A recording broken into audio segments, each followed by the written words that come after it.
శివశంకర్ గారు చెప్పండి, వైవి సుబ్బారెడ్డి గారి వ్యాఖ్యలు కానీ, చంద్రబాబు గారు శ్రీవారికి నేను అప్రతిష్ట తెచ్చే పని చేయను అంటున్నారు. మరి జంతుకోవు అన్న పదం వాడటం ద్వారా అప్రతిష్ట తెచ్చారా, లేదా రోజు కల్తీ నెయ్యి మీద వార్తలు రాయించడం ద్వారా పరువు నిలబెడుతున్నట్లా, తీస్తున్నట్లా? సార్, మీకు అదేవిధంగా పెద్దలకి, సాక్షి వీక్షకులు నమస్కారం. ఈ ఎపిసోడ్ అంతా లడ్డు ఎపిసోడ్ కావచ్చు, తిరుమల కావచ్చు, పరకామణి కావచ్చు, ఈ అంశాలన్నీ తీసుకున్నట్లయితే దేవదేవుణ్ణి రాజకీయ వేదికగా చేసుకొని వాళ్ళు జగన్మోహన్ రెడ్డి గారిని, వైఎస్ఆర్ కాంగ్రెస్ పార్టీని టార్గెట్ చేస్తూ ఆ దేవదేవునికి అప్రతిష్ట పాలు చేస్తా ఉన్నారు. ఇక్కడ క్లియర్ కట్ గా ఎందుకు చెప్తున్నామంటే ఇదంతా కూడా ఆయన నిన్న చేసేదంతా చేస్తూ ఇవన్నీ మళ్ళా దేవదేవుడికి ఏమి చేయదు, ప్రతిష్ట పెంచుతాను, ప్రతిష్ట పెంచడం కాదు, శ్రీవారి ప్రతిష్టను, లడ్డు ప్రతిష్టను పూర్తిగా మంట కలిపారు ఆయన. అనకూడదేమో కానీ ఆ మాట. ఎందుకంటే ఎన్ని ట్రోల్స్, ఎన్ని మీమ్స్ చూసామో, లడ్డు పట్టుకొని కొంతమంది ఇలా చూసేసి, వాసన చూసేసి ఆ ప్రసాదాన్ని ఎంత అవమానపరుస్తున్నారు. దీనికి ఎవరు కారణం, ఎవరు ఎలా ఇచ్చారు? ఇక దీనికి సంబంధించింది ఒకటి. ఇక రెండవ అంశం వచ్చేసేసి ఆ శ్రీ వెంకటేశ్వర స్వామి లడ్డుకు సంబంధించిన వాటిలో వారి మాటలన్నీ కూడా చూసుకున్నట్లయితే అప్రతిష్ట పాలు చేయడం ఎందుకంటున్నామంటే, ఫస్ట్ లో ఏమన్నారు, దీనిలో జంతువుల నెయ్యి కలిపారనేటువంటిది అనుమానాలు కాదు, ఏకంగా స్టేట్మెంట్లు ఇచ్చేసేసి ఆ డిప్యూటీ సీఎం గారు, ఆయన కుమారుడు ఎల్లో మీడియా పూర్తిగా లడ్డును తగలాలంటే గనుక హిందువుల ఆ యొక్క భక్తులంతా కూడా భయపడే విధంగా దాన్ని చేసి పెట్టారు. తర్వాత ఏమన్నారు స్లోగా, ఇప్పుడు అనిమల్ ఫ్యాట్ కాదు, ఇది వెజిటబుల్ ఫ్యాట్ అంటారు. అంటే అదే ఎల్లో మీడియా ఈ రోజు వెజిటబుల్ ఫ్యాట్ కలిసిందంట అని అంటారు. అంటే నిజంగా దానికి అనిమల్ ఫ్యాట్ ని ఎవరు చెప్పారు, ఎలా చెప్పారు, ఏంటి, దానికి శాస్త్రీయ ఆధారాలు లేకుండా కేవలం రాజకీయం చేయడానికి ఆ రోజు ఈ యొక్క దేవదేవుడి మీద అపార్థాలు వేసేసి హిందువుల మనోభావాలను దెబ్బ తీసేసి ఈ రోజు మాట మారుస్తున్నారు. ఇక రెండవది, ఏదైతే సిట్ విచారణ జరుగుతుందో ఆ విచారణకు సంబంధించింది సుబ్బారెడ్డి గారు తిరుమల తిరుపతి దేవస్థానం చైర్మన్ గా చేసిన వ్యక్తి, అదే విధంగా పార్లమెంటరీ పార్టీ నేత, రాజ్యసభ సభ్యులు క్లియర్ కట్ గా నేను ప్రెస్ మీట్ పెట్టి చంద్రబాబు నాయుడు గారికి, వారి ప్రభుత్వానికి, వారి పార్టీకి, ఎల్లో మీడియాకి సూటి ప్రశ్నలు వేస్తారు. అదే ప్రశ్నలు నేను రివీల్ చేస్తాను, వీళ్ళు సమాధానం చెప్పాల్సినవి. మీరేమంటున్నారు, లడ్డు ధర తక్కువ ఉంది కాబట్టి 326 కేజీల నెయ్యి ధర 326 రూపాయలకి కల్తీ అయింది. ఇంత తక్కువ నెయ్యి ధర ఇంత తక్కువకి ఎలా మీరు ఇస్తున్నారు అనేటువంటిది ప్రాథమికంగా దాని చుట్టూ అల్లారు. ఇంత తక్కువకి ఎవరన్నా ఇస్తారయ్యా, అందుకని ఫ్యాట్ చేసి ఆ కల్తీ నెయ్యి తెచ్చారు అనేటువంటిది.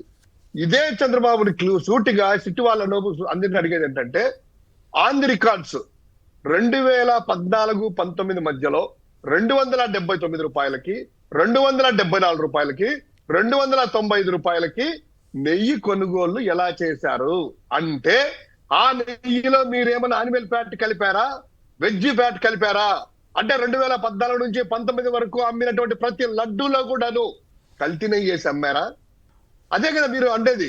326 రూపాయలకే కొనేటువంటిది ఎట్లా వస్తుందయ్యా, ఇట్లా కల్తీ చేశారన్నప్పుడు అతి తక్కువ ధరకు 5 సంవత్సరాలు వివిధ ధరల్లో అమ్మినటువంటి మీరు నెయ్యిలో ఏ కల్తీ కలిపారనేటువంటి అడుగుతున్నాము.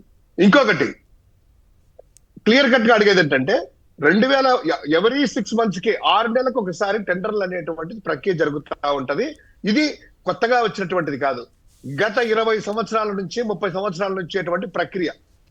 అదే కాకుండా వివిధ సంస్థల్ని ఒకటే సంస్థ సరఫరా చేయలేదు కాబట్టి L1, L2, L3 వచ్చిన వాళ్ళకి, అంటే లీస్ట్ ప్రైస్ ఇచ్చిన వాళ్ళకి అందరూ కూడా కలిపి ఒక ధర నిర్ణయించేసి ఇచ్చేటువంటి ప్రక్రియ మొదటి నుంచి వస్తది. అందులో భాగంగా 2024 జూన్ లో ఏదైతే మా హయాంలో వాళ్ళు వచ్చే ముందరగా ఏఆర్ డైరీ అనేటువంటిది వచ్చింది. ఇక్కడ క్లియర్ కట్ గా సార్ కొమ్మినేని గారు, 2024 జూన్ నుంచే ఏఆర్ డైరీ అనేటువంటిది మొదటిసారిగా సరఫరా చేయడానికి వాళ్ళకి అవకాశం దొరికింది. టెండర్లో లీస్ట్ కోడ్ ప్రైస్ చేసేసి సరఫరా చేయడానికి వచ్చారు. వచ్చిన తర్వాత దాన్ని జూన్ జూలైలో, అంటే వాళ్ళు ముఖ్యమంత్రిగా ప్రమాణ స్వీకారం చేసిన తర్వాత మొదటి ట్యాంకర్ అనేటువంటిది వచ్చింది. ఆ ట్యాంకర్ అనేటువంటిది ఎనికి పంపించామంటున్నారు. ఎనికి పంపించిన తర్వాత అదే మా సంవత్సరంలో ఆగస్టులో అదే ఏఆర్ డైరీని మీరు ఎందుకు లడ్డూలో ఉపయోగించారు? ఎనికి పంపించిన దాన్ని ఏఆర్ డైరీని, అదే ఏఆర్ డైరీ నుంచి వస్తే అదే లిస్ట్ ప్రైస్ కి సరఫరా చేస్తే అప్పుడు సంబంధించింది ఎనికి పంపిస్తే ఎందుకు మళ్ళీ ఆగస్టులో మీరు వాడారు? దీనికి సమాధానం చెప్పగలరా? ఇక రెండవది, ఎనికి పంపాం. మేము కూడా ఏంటి సార్, డెవలప్ చేసి జాతీయ డెవలప్మెంట్ డైరీ డెవలప్మెంట్ ద్వారా పరీక్షలు చేసిన తర్వాతనే తిరుమలలోకి ఆ ట్యాంకర్లని అలో చేస్తారు, ఆ స్టోరేజ్ హౌస్ వేర్ హౌస్ కి. ఆ చేసిన తర్వాత టెస్ట్ల పరంగా 80 లక్షల రూపాయలు పెట్టి అత్యాధునిక ఎక్విప్మెంట్ జగన్మోహన్ రెడ్డి గారి హయాంలో, మా ప్రభుత్వ హయాంలో టీటీడీలో కొనుగోలు చేసేసి వివిధ క్వాలిటీ చెక్లు చేసేసి తర్వాతనే ఈ యొక్క అన్న ప్రసాదాల్లో వాడడం జరుగుతుంది. సో మీరు 14 సార్లు వైఎస్ఆర్ ప్రభుత్వం ఉన్నప్పుడు 14 సార్లు ఇలా నెయ్యిలో ఏదైనా కూడా వాసన వచ్చిందా, ఓల్డ్ స్టాకా లేకపోతే ఏదైనా ఉన్నప్పుడు 14 ట్యాంకర్లు ఎనికి పంపించాము. ఇది ప్రక్రియ. దీన్ని పట్టుకొని కల్తీ జరిగింది కాబట్టి ఎనికి పంపించారు, కల్తీ వాడతారు అంటున్నారు కదా. 2014-19 మధ్యలో 18 సార్లు 18 టైమ్స్ ఇదే నెయ్యి అనేటువంటిది వచ్చిన తర్వాత ఎనికి పంపించారు. అంటే ప్రతిసారి మీరు ఎనికి పంపించింది తీసుకున్న ఒక మీరు చేసినటువంటి ఆ ఆరోపణల్లో ఎనికి పంపిస్తే కల్తీ వచ్చిందని, తక్కువ ధరకు చేస్తే కల్తీ వచ్చిందని, ఈ 2 అంశాలు మీరు పదే పదే వాడుతున్నారు కదా. ఇదే 2 అంశాలని 14 సార్లు మేము ఎనికి పంపిస్తే 18 సార్లు మీరు ఎనికి పంపించారు మీ హయాంలో. తర్వాత 326 రూపాయలకు మేము కొనుగోలు చేస్తే తక్కువ ధరకని, అంతకంటే తక్కువ ధరకు మీరు 276 రూపాయలకి, 274, 295 రూపాయలకి వివిధ ధరల్లో మీరు కొన్న మీరు ఎన్నిసార్లు ఇంత కల్తీ చేశారు? అందులో మీరే చెప్పండి. మీరన్నట్టుగా మొదటగా యానిమల్ ఫ్యాట్ కలిసిందని తక్కువ ధరకు కొన్నారా, లేకపోతే కనుక వెజ్ ఫ్యాట్ కలిసిందని తక్కువ ధరకు కొన్నారా? ఒకవేళ తక్కువ ధరకే ప్రామాణికమైతే సో దేవదేవుడి మీద రాజకీయాలు చేయొద్దు. దాని గురించి నిన్న చైర్మన్ గా చేసినటువంటి వ్యక్తి ఢిల్లీ వేదికగా ప్రెస్ మీట్ పెట్టి సవాల్ విసిరారు. లైట్ డిటెక్టర్ పెట్టి ఇన్ ఫ్రంట్ ఆఫ్ మీడియా ఏ విచారణకైనా సిద్ధము. ఇంకొకటి, ఎందుకు మీరు ఇన్నిసార్లు తక్కువ ధరకి అన్నప్పుడు ఎన్నికి పంపినప్పుడు అన్నప్పుడు 2019 నుంచి 24 వరకు ఎందుకు ఈ సిట్టు విచారణ చేస్తుంది? 10 సంవత్సరాలు తీసుకుంటే అంతకంటే తక్కువ ధరకు వచ్చి ఎన్నికి పంపించినటువంటి వరకు 2014 నుంచి 2024 వరకు 10 సంవత్సరాలు ఎందుకు తీసుకోకూడదు? ఎందుకు మీరు ఆ సెలెక్టివ్ విచారణ చేస్తున్నారు? సెలెక్టివ్ విచారణ ఎందుకు చేస్తున్నారు అనేటువంటిది ఇక్కడ ప్రధానమైనటువంటి ప్రశ్న ప్రతి ఒక్కరిని తొలిచేది. మీరు దేవదేవుని రాజకీయం అడ్డు పెట్టుకున్నారు కాబట్టి మా హయాంలో పకడ్బందీగా చాలా భద్రతా పరంగా చాలా క్వాలిటీలు చెక్ చేస్తూ ఆ దేవదేవుడిని ఆ యొక్క భక్తి భావాలను పెంచుతూ హిందువుల మనోభావాలను దెబ్బతినకుండా వాళ్ళ యొక్క భక్తి భావం పెరుగుతూ క్రమశిక్షణగా చేసినటువంటి మా యొక్క హయాంలో ఒక్క చిన్న ఇన్సిడెంట్ జరగలేదు. మీరు వచ్చిన తర్వాతనే ఆ యొక్క వైకుంఠం కరెక్ట్ 1 సంవత్సరం అవుతుంది అనుకుంటా, ఇంకొక 10 రోజులకి ఆ వైకుంఠ దర్శనాలలో ఏ విధంగా మీరు భద్రతా లోపాలను క్రియేట్ చేసేసి కనీసం అంటే భద్రత ఏర్పాటు చేయకోకుండా ఆ భక్తులను ఏ విధంగా మీరు చేస్తున్నారు, ఎంతమంది చనిపోయారు, అదే విధంగా ఆ యొక్క సత్య స్వామి అన్నవరంలో ఏ విధంగా జరిగింది, మన శ్రీకాకుళంలో ఏ విధంగా జరిగింది, మనోభావాలను దెబ్బతీసేది. సింహాచలం అప్పన్న స్వామి దగ్గర, స్మాల్ కరెక్షన్, అప్పన్న స్వామి దగ్గర అంటే హిందువుల మనోభావాలను గాని ఆ భక్తులను గాని వాళ్ళ యొక్క దేవదేవుని యొక్క వాళ్ళ యొక్క పవిత్రను కాపాడటంలో ఆ రోజు సుబ్బారెడ్డి గారు చైర్మన్ గా ఉన్నా, జగన్మోహన్ రెడ్డి గారు ముఖ్యమంత్రిగా ఉన్నా కూడా ఉంది. మీ హయాంలో లాగా నిన్న మాట్లాడుతున్న చంద్రబాబు గారు ఆ పుష్కరాల టైంలో ఎన్ని సార్ విజయవాడలో ఎన్ని గుళ్ళు పగలగొట్టారు సార్? సీతారాముల గుళ్ళను పగలగొట్టి పక్కన ఎట్లెట్లేస్తే అదే గుళ్ళను జగన్మోహన్ రెడ్డి గారు వచ్చిన తర్వాత గుళ్ళు ఏర్పాటు చేసేసి పూజలు స్టార్ట్ చేసేసి విగ్రహ ఏర్పాట్లు చేసినటువంటి హిందూ మనోభావాలను కానీ హిందూ మతాన్ని కానీ ఒకటి ఫైనల్ గా దీని గురించి కూడా చెప్పండి. శ్రీవారికి అప్రతిష్ట కలిగే ఏ పని చేయనివ్వని అంటారు. మరి ఇప్పుడు ఈ జంతు కొవ్వు కలిసింది అన్నది శ్రీవారికి ప్రతిష్ట తెచ్చేదేనా? మరి అట్లా ఆయన అంత ధైర్యంగా ఎలా మాట్లాడతారు? అంతేకాకుండా తప్పు చేస్తే ఈ జన్మలోనే శిక్ష అని చంద్రబాబు గారు అంటున్నారు. మరి శిక్ష అంటే ఏ రకమైన శిక్ష? రాజకీయాల్లో గెలిపోవటంలా, లేకపోతే ఇంకా వేరే వ్యక్తిగత శిక్ష? ఏదేమైనా ఓవరాల్గా మీరు డిఫెన్స్ ఆడటం, ఏదో తిరుమలకి అప్రతిష్ట వస్తుందేమో అని మీరు డిఫెన్స్ ఆడటం, ఆయనేమో అఫెన్స్ ఆడటం ద్వారా మిమ్మల్ని ఇబ్బంది పెట్టాలని చూడటం, ఇదంతా తమాషాగా నడుస్తుందా? ఈ అప్రతిష్ట ఎవరి వల్ల వచ్చింది ఏం కదా? ఒకటేమో వాస్తవం సార్, ఏదైతే లేవనెత్తిన పాయింట్లు అన్ని కూడా జగన్మోహన్ రెడ్డి గారు కానీ మా పార్టీ కానీ అడగచ్చు. కానీ అక్కడ మనము ఈ యొక్క రాజకీయ క్రీడ ఆడేటువంటి ఆటలో దేవదేవుణ్ణి, పవిత్రతని, హిందూ మతాన్ని, హిందూ మత పవిత్రతని దాన్ని పరంగా పెట్టి ఆడాలంటే కనుక మేము అటువంటి రాజకీయాలు అవసరం లేదు. అదే ఆడాలంటే జగన్మోహన్ రెడ్డి గారు ఏ రోజో చేసిండే వాళ్ళు. మీరు చేస్తున్నటువంటి ఈ రోజు హిందూ మతాన్ని ఉద్ధరించినట్టో లేకపోతే ఇంకోటి చేస్తున్నారు కదా. మీరు రాజకీయం కోసం దేవదేవుని వాడుకుంటున్నారు. ఇప్పటి వరకు క్షమాపణలు చెప్పలేదు. జంతువులని కలిసిందని చెప్పి నిస్సిగ్గుగా మాట్లాడినటువంటి ముఖ్యమంత్రి స్థానంలో ఉన్నటువంటి ఒక వ్యక్తి, అదే విధంగా డిప్యూటీ స్థానంలో ఉన్నటువంటి వ్యక్తి ఏ విధంగా చేశారు? తిన్న ఆధారం కూడా లేకుండా. దానివల్ల ఎంత నష్టం జరిగింది సార్ హిందూ మతానికి, ఆ దేవదేవుడికి, ఆ ప్రసాదానికి ఎంత నష్టం జరిగింది. సో ఈ రోజు హిందూ మతాన్ని ఆయన ఉద్ధరించినట్టు మాట్లాడుతున్నారు. మరి ఈ రోజు వచ్చేసి ఎల్లో మీడియా అంతా కూడా సింపుల్ గా పాట మార్చింది. ఇప్పుడు వెజిటబుల్ ఫ్యాట్ అంట. అంటే ఆ రోజు జరిగినటువంటి తప్పు కదా. తెలిసి ఈఓ గారు చెప్పినా కూడాను తెలిసి ఈ రోజు చంద్రబాబు గారు డిప్యూటీ సీఎం గారు ఈ యొక్క రాజకీయ క్రీడ ఆడుతున్నారంటే వారికి హిందూ భావాలన్నా కూడా భయం లేదు, మతం అంటే ఇక్కడ విశ్వాసం లేదు, దేవదేవుడు అంటే భయం లేదు. రైట్ ఓకే చెప్పినే చెప్పొద్దు. అయితే ఆసక్తికరమైన అంశం ఏంటంటే చంద్రబాబు నాయుడు గారు తనకి 23 క్లెయిమోర్లు వచ్చినా కూడా నేను దేవుడి దేవలు బతికాను మొత్తం అంతా, అది కరెక్టే.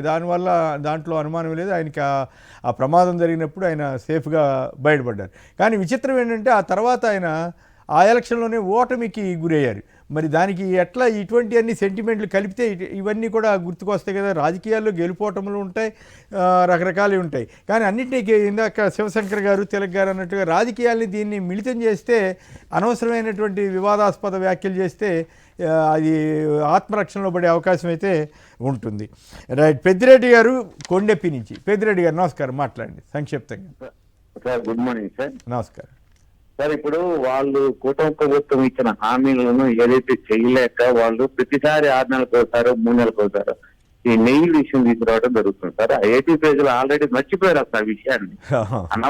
అనవసరంగా మనం వాళ్ళ ట్రాక్ లో పడుతున్నామో అనిపిస్తుంది వైఎస్ఆర్సీపీ పార్టీ. జరుగుతున్న పరిణామాల మీద మాట్లాడాలి కదా. అదే సార్, ప్రతిసారి వాళ్ళు నెయ్యి అంటున్నారు. మనం ఇప్పుడు వైఎస్ఆర్సీపీ పార్టీనే ప్రతిపక్షం పార్టీ కాబట్టి ఇప్పుడు రైతులు పడే బాధలు కానీ, విద్యార్థులు పడుతున్న బాధలు కానీ, కరెంటు ఛార్జీలు కానీ, ఇప్పుడు సర్వే ఉంది సార్. సర్వే ఇంతకుముందు ఏం చెప్పారు? సర్వే మొత్తం కూడా జగన్మోహన్ రెడ్డి రాయించుకుంటున్నారని చెప్పారు. అదే సర్వే ఇప్పుడు జరుగుతుంది గ్రామాల్లో. వాటి మీద దృష్టి పెట్టి డిబేట్ చేస్తే బాగుంటుందేమో. పార్టీ వాళ్ళ అభిప్రాయాలకి సంబంధం లేదు. మేము డిబేట్ నడిపేటప్పుడు వచ్చిన వార్తలు ప్రధానమైనటువంటి అంశాల ఆధారంగా చేస్తాం. మీకు నచ్చితే నచ్చవచ్చు, నచ్చకపోవచ్చు, కానీ మా బాధ్యత మేము నిర్వహించాలి కాబట్టి మేము నిర్వహిస్తాం. పార్టీ వాళ్ళకి చెప్పండి, మీరు వీటి మీద కదా దాని మీద కూడా ఎక్కువ కాన్సన్ట్రేట్ చేయండి అని. మరి మొన్న జగన్ గారు చేసింది అదే కదా. అరటి పళ్ళు వాళ్ళ దగ్గరికి వెళ్ళి, అరటి రైతుల దగ్గరికి వెళ్ళి వాళ్ళ ఆందోళన అంతటినీ బయట ప్రజల దృష్టికి తీసుకొచ్చారు కదా. సో ఎవరి వాళ్ళు చేస్తారు. ఇంకో పాయింట్ కంప్లీట్. ఇప్పుడు శివజ్యోతి అనే అమ్మాయి ఏదో మాట్లాడిందని చెప్పేసి ఆమెని దర్శనానికి రాకుండా ఆమె ఆధార్ కార్డుని బ్యాన్ చేసేస్తారు. ఇప్పుడు అట్లాగే తిరుమల మీద అసత్య ప్రచారం చేసే వాళ్ళందరూ ఆధార్ కార్డులు కూడా బ్యాన్ చేయాలి కదండి. ఆధార్ కార్డు నాకు తెలియదు ఏంటది. ఇప్పుడు శివజ్యోతి అని ఒక అమ్మాయి ఉంది, ఏదో లడ్డు గురించి ఏదో మాట్లాడింది. అంటే తప్పుగా ఏం మాట్లాడింది, లడ్డు చెప్పు వదిలే ఆ పదాలు వాడమాకండి. మనమేం అనట్లేదండి. ఆ అమ్మాయి ఆధార్ కార్డు బ్యాన్ చేశాడు. ఆధార్ కార్డు బ్యాన్ చేస్తారా? ఎందుకంటే దర్శనానికి రాకుండా ఇక దర్శనం లేదు అమ్మాయికి. దర్శనం అలాంటప్పుడు ఇక్కడ చాలా మంది కూడా అసత్య ప్రచారం చేసే వాళ్ళందరికీ కూడా బ్యాన్ చేయాలి కదండి. మంచి పాయింట్ చెప్పారు. అసలు అట్లా కాదుగా. జంతు కొవ్వు కలిసిందని చెప్పినటువంటి చంద్రబాబు గారిని ఏం చేస్తారు?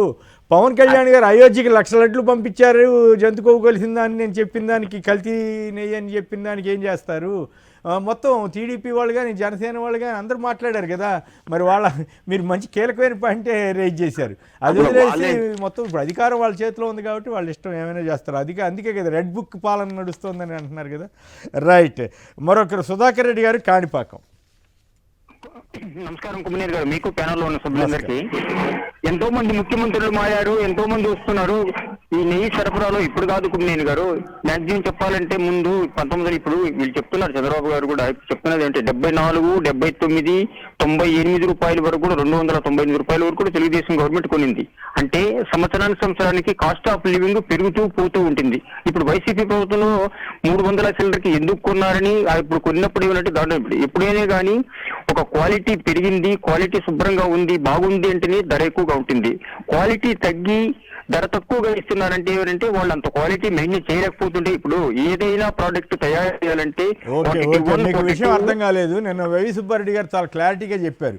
నెయ్యి అనే దానికి సపరేట్గా ఏమి కొనుక్కొచ్చి తయారు చేసేది కాదు, కొన్న పాల నుంచి తీసినటువంటి వెన్నది. ఆ వెన్నని కాసి ఇస్తారు, దానికి అయ్యే ఖర్చు తక్కువ ఉంటుంది కాబట్టి కంపెనీల వాళ్ళు తక్కువ ధరకి ఇస్తారు. అది తెలుగుదేశం గవర్నమెంట్లో అయినా వైసీపీ గవర్నమెంట్లో అయినా. ఆ విషయం తెలియక మనం క్వాలిటీ ఉండాల్సిందే, దాంట్లో అనుమానం లేదు. ఎందుకు తక్కువ ధరకి ఇస్తారన్న దాని మీద ఆయన చాలా క్లారిటీగా చెప్పారు. మీరు అది ఫాలో అయినట్లేరు, ప్రజలకి ఆ విషయం తెలియాల్సిన అవసరం ఉందని నాకైతే అనిపించింది. రైట్. సీతారాం గారు హైదరాబాద్ నుంచి. సీతారాం గారు నమస్కారం, మాట్లాడండి సంక్షిప్తంగా. శ్రీనివాసరావు గారు నమస్కారం, మాట్లాడండి సార్. ఏమలేదు సార్, ఇప్పుడు మన ఈ జగన్మోహన్ రెడ్డి సార్ జగన్మోహన్ రెడ్డి గారు వైఎస్ఆర్సీపీ ఏ ఎలిగేషన్ చేసినా, ఏ తప్పులు ఎత్తి చూపడానికి ప్రయత్నించినా ఇతను ఏదో ఒక ఇష్యూనే తీసుకొచ్చి దాన్ని డైవర్ట్ చేస్తారు అంతే సార్. నేను హైదరాబాద్ లో ఉంటాను, ఇక్కడ కూడా జనాలు అదే చెప్తున్నారు.